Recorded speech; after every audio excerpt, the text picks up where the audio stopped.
बद्दलची एक न्यूज आलती. हां हां. कुठल्या तरी फार्मा कंपनीचा आयपीओ. तर ओके.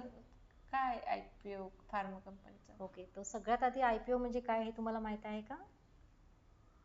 नाही.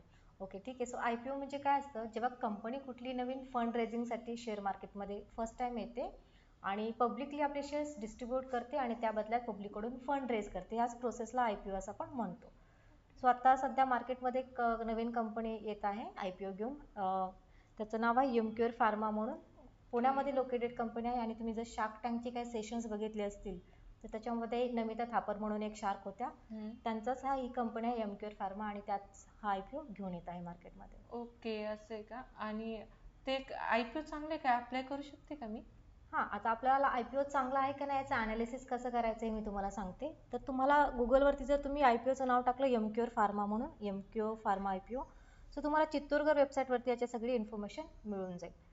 सो हा IPO आला आहे 3 जुलैला. 5 जुलैपर्यंत हा IPO ओपन आहे आणि ह्याच्यासाठी तुम्हाला 1008 रुपये शेअरची प्राईस आहे.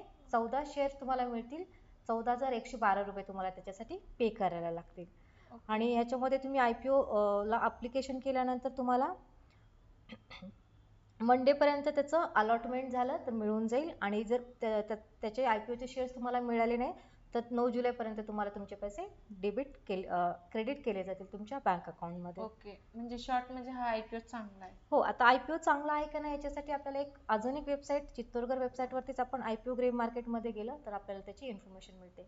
सो एमक्युअर फार्माचा जो IPO आहे, लिस्टिंग रेंज चांगली झालेली आहे, त्याची 32% वाढ झालेली आहे आणि तुम्हाला लॉंग टर्मसाठी तुम्ही हा शेअर तुमच्या होल्डिंगमध्ये ठेवू शकता.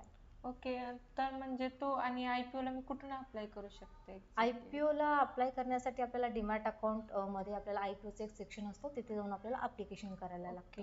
मॅम, मला ते दाखवू शकता का कसं अप्लाय करायचं? ऍक्च्युली मला एवढं माहिती नाही कुठून अप्लाय करायचं. चालेल, सो आपण बघूया ऍप्लिकेशन कसं करायचं ते. स्टॉक ॲपमधून IPOला अप्लाय करताना आपल्याला डिस्कवर ऑप्शनमध्ये जायचं आहे आणि त्याच्या आतमध्ये होममध्ये आपण खाली गेल्यावरती IPO हा ऑप्शन दिसेल आपल्याला, त्यावरती क्लिक करायचं आहे. IPOवरती IPOमध्ये गेल्यावरती इथे जे IPO चालू आहेत ते आपल्याला दिसतील. जसं की आता आपल्याला एमक्युअर फार्मास्युटिकल्स या IPOसाठी अप्लाय करायचं आहे, तर आपण त्यावरती क्लिक करणार. आता इथे आपल्याला कंपनीचा ओव्हरव्ह्यू दिसू शकतो. तसंच टाईमलाईन्सवरती क्लिक केल्यावर कधी कंपनीचं अलॉटमेंट आहे, लिस्टिंग कधी होणार आहे, तर सगळ्या डिटेल्स आपल्याला पाहायला भेटू शकतात. त्यानंतर अप्लाय करायचं असेल IPOला तर अप्लाय ह्या ऑप्शनवरती क्लिक करायचं आहे. ओके, त्यानंतर लॉट साईजमध्ये आपल्याला किती लॉट पाहिजे आहेत. जसं की हा शेअर 14 क्वांटिटीचा एक लॉट आहे, तर आपल्याला 1 लॉट पाहिजे, 2 लॉट पाहिजेत, तर आपण इथं सिलेक्ट करू शकतो. जसं आपल्याला 1 लॉट पाहिजे 14 शेअरचा, तर आपण 1 सिलेक्ट करणार इथे. त्यानंतर प्राईस किती आहे ठेवायची आहे. जसं की 1008 प्राईज आहे, पण आपण apply at cut off price ह्या ऑप्शनवरती क्लिक करायचं आहे. ठीक आहे. त्यानंतर खाली प्राईज येईल आपल्याला, जसं की 14,112 आलेली आहे. त्यानंतर आपण कंटिन्यू ह्या ऑप्शनवरती क्लिक करायचं आहे पुढे अप्लाय करण्यासाठी. पुढे आपल्याला एंटर युअर UPI ID मध्ये UPI ID जो फोनपे गुगल पेचा आहे तो टाकायचा आहे.